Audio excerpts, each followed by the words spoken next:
The one thing they want is the one thing we're not going to give them, the destruction of the state of Israel. With that, I'll turn it over to Senator Schumer.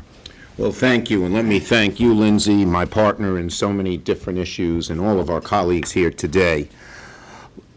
We all mourn the loss of innocent life on the Israeli and Gaza side of the border. There is one word that describes the reason. There is one word that explains the reason that there is such a loss of innocent life: Hamas. Amen.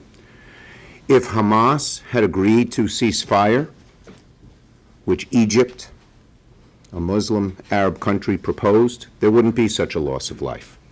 But Hamas doesn't want to do that. And when the last time they agreed to a ceasefire, it lasted about 5 hours. Hamas then continued to launch rockets into Sderot, so the ceasefire was virtually useless.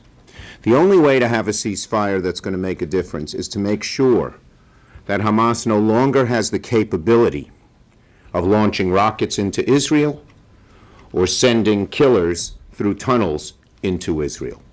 And so you need a ceasefire that's going to work and be permanent and long-term.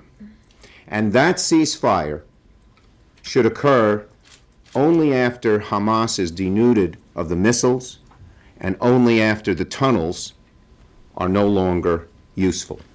It amazes me, in typical of Hamas, they got a limited amount of concrete into Gaza. They said they needed to construct schools and homes, and what did they use it for?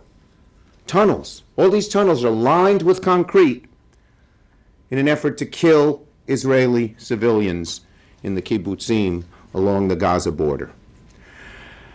Many of us are just frustrated with a double standard.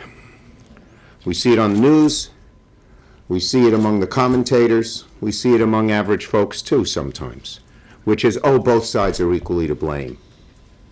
That is just not true. Hamas doesn't recognize Israel's right to exist.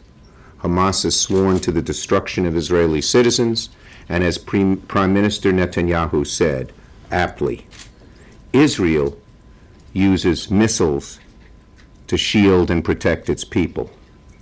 Hamas uses people to protect its missiles.